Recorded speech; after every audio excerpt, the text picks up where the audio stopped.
The waves crashed against the ship's hull. With each wave it passed the wood boards it was built from creaked and groaned. The storm growing in size off in the distance showed no signs of stopping. Only a teen, Syrya looked off to the ever-growing island she was approaching, thinking of what beautiful and amazing things she would see on her people's homeland. She had been at sea for 2 months and was finally nearing the end of her voyage. However, as she stared up at the massive 200-foot-tall plateau rising out of the ocean, she feared it would be another few days to even weeks before she reached the elven capital. The ship was heading straight toward the cliff face and Syrya couldn't see any place they could dock at. She looked over toward the crew, who were all calm and relaxed as if it was normal to ram their ship straight into the rocks. She braced herself for the incoming crash as the bow made its way into the rocks, but as the ship made contact, not even a sound echoed out. The rocks slowly disappeared as the ship passed right through them. Syrya looked stunned and confused. The crew, however, continued to do their jobs as if they never even noticed the disappearing rocks. Dumb, I'm so dumb. These are all elven mages. Of course, they have seen this before, Syrya thought to herself. The ship entered into a large open cavern and approached a series of docks, each with varying sizes of ships stationed in a row. This is a dock? No, it's more like a small port town, Syrya thought as the ship got closer, revealing dozens of buildings on the shore of the cave. All right, via cliff we will depart and show you to your guide. A harsh-toned voice came from behind her. Syrya turned to see a night elven standing behind her. Tall, dark skin and hair with 2 white tattoos running down his arms. The man was a giant compared to her, standing nearly 10 feet tall with muscles so great he looked like a bear. Thank you, sir, Syrya replied, trying not to let the elvish insult get to her. As a half-elven, she had heard that name enough from her parents' traveling companions. Half-breed or impure breed. Syrya gathered her bag and waited as the ship docked. She had been walking through dark, barely lit tunnels for hours. Her guide, as she was told, made the journey extremely boring. A thin old man with a white beard and no hair, wearing what seemed to be a robe made of whale skin, hadn't said a single word the entire time. Instead, he just kept a steady pace as they made their way past tunnel, cave, and outcropping. To pass the time, she had been meditating as best as she could while walking. She focused her mind and let her color flow freely. Don't do that, the old man said, stopping in his tracks. Why not? Syrya replied, keeping her color around her. It attracts beasts and I'm far too old to fight, he said softly. Beasts? You couldn't have told me that before we started walking for hours in the dark, she shot out, the black shadow around her still flowing. Yes, beasts. Now please silence that power, it's blinding me, he said, then began walking again.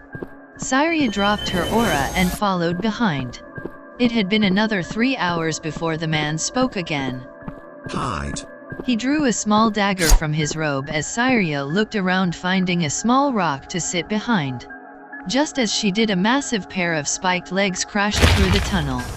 The old man stabbed at them but made no contact as another 4 legs exited the massive hole they had came through. A giant black and red spider crawled into the tunnel, fangs dripping with venom that seared the floor as if it was acid. The old man conjured a small yellow flame and tossed it toward the spider with no avail as one of the spiked legs pierced his chest, killing him instantly. Syrya stayed there silently as the spider dragged its prey through the hole and disappeared into the darkness, too afraid to move. After another 3 hours of stumbling through the dark and tight passageways, Syrya finally made it out of the cave. She exited into an open field that led to a deep and colorful forest.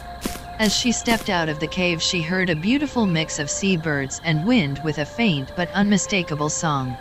She moved forward to listen more intently, and after a moment she pulled a small harp from her bag and began to play along.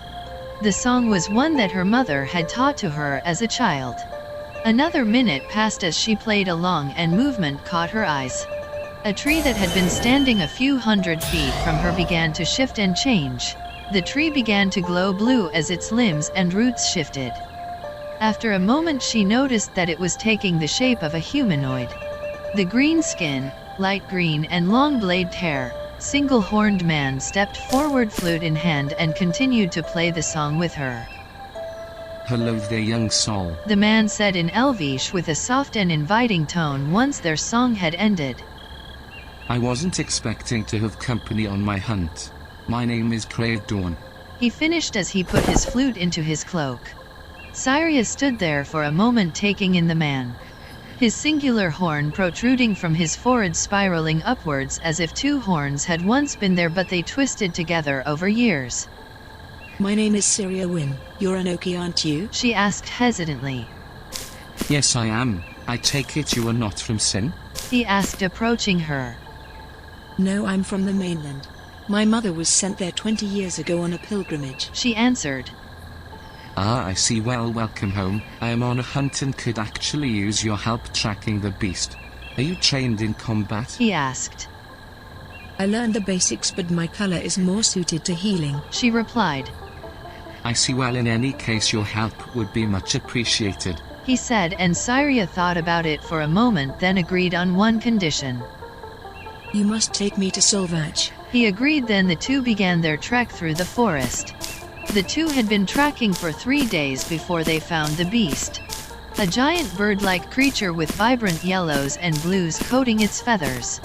Kriya used his natural ability to form his arm into a bow and knocked an arrow and loosed it at the beast, as Syrya used her color to amplify the speed of the arrow. The beast rampaged as the arrow sunk into its flesh, causing blood to drain from the wound. It spread its wings out and let out a massive wail of pain and anger. It thrashed around trying to hit the two elven hunters, but was unsuccessful as both Kriya and Syrya leaped out of the way. Sending another arrow deep into the beast, Kriya jumped into the air and cast a blue dart of energy at the beast's head. It plunged into the skull but didn't kill the beast, instead sending it flying back into a tree. Syrya took the opportunity to use her energy and flung a small black fireball at the creature. It struck the feathers and burned the skin on its underbelly. The beast stood up and screamed at the two. From its mouth a massive tiny needle-like darts shot out and struck Kriya, who fell to the ground in a heap. Syrya, now alone in the fight, standing against a beast 3 times her size, gathered her strength and launched another black fireball at the creature. It struck its head just before another mass of needles could be launched. The beast reared back and prepared for another shot. It opened its mouth and a cloud of green smog formed. Seeing the green smoke, Syrya launched another fireball into its mouth. The black fire erupted into an explosion that tore the beast's head clear off its body. Syrya, stunned, could only watch as the beast's body collapsed headless to the ground. After regaining her composure, she ran to Kriya, who was unconscious on the forest's floor.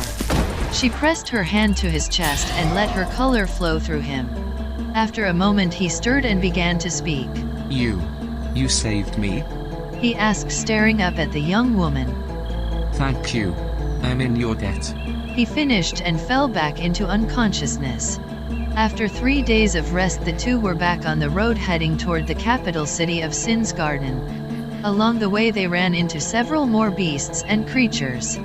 They fought long and hard battles, gathering the meats and supplies of each kill.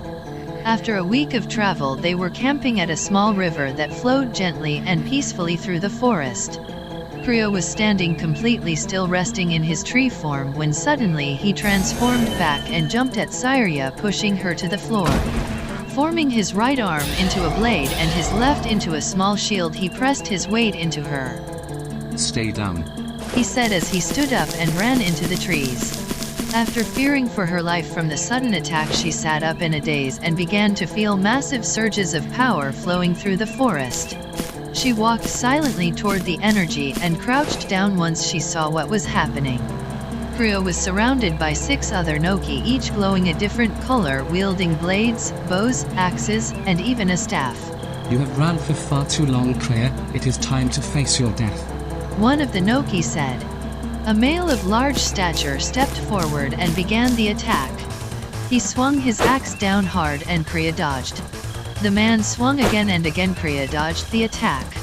Using the shield arm he bashed the man in the face, then swung his sword arm, cutting the attacker's head clean off. Another one stepped forward and began an attack, and quickly she was cut down. The battle raged as each of the attackers took their turn. Some landing blows on Syrya, others dying before they had the chance to make a second attack. Finally it was down to a one-on-one fight. Syrya, injured with a sticky yellowish liquid draining from his wounds, took a step forward, ducked under a swing, then stabbed at the attacker. In a move Syrya couldn't even see the attacker, stepped back from the swing and flung a huge fireball into Syrya, who flew back and hit the ground hard. He stood up and returned the attack with his own blue fireball. The attacker scrambled out of the way, then shot out his arms, stretching them like vines, and wrapped them around Syrya.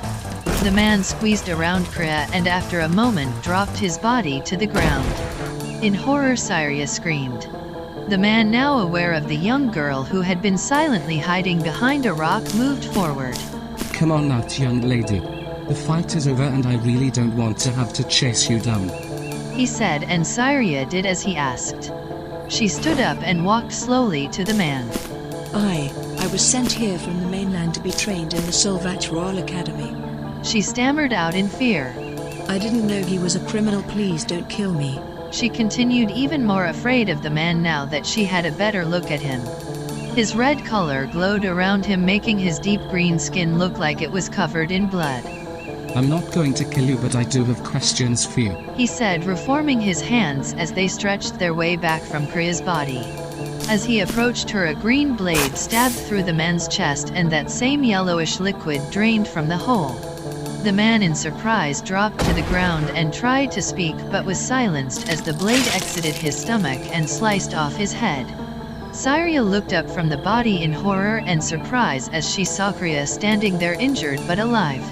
All around her the bodies of the dead Noki began to form into trees, the roots burrowing deep into the ground and the branches stretching out.